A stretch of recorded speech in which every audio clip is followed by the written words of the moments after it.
খেলোয়াড়কে একসময় ভালোবেসে বরণ করে নিয়েছিল অ্যাটলেটিকো মাদ্রিদের সমর্থকরা, সেই জুলিয়ান আলভারেজকেই এবার নিজেদের মাঠে শুনতে হলো তীব্র দুয়ো আর শীষ।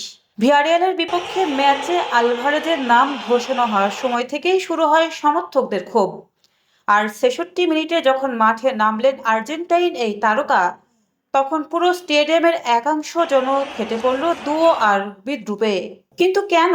মূল কারণ আলভারেজকে ঘিরে চলমান ট্রান্সফার জল্পনা।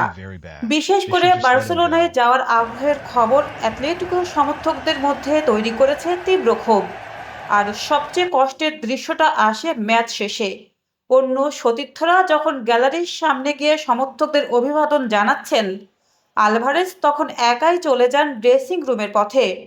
ক্লাবের সিদ্ধান্তেই তাকে সমর্থকদের কাছে যেতে নিষেধ করা হয়েছিল বলে জানান কোচ দিয়েগো সিমেওনে। ম্যাচটিও শেষ হয় ২-২ গোলে।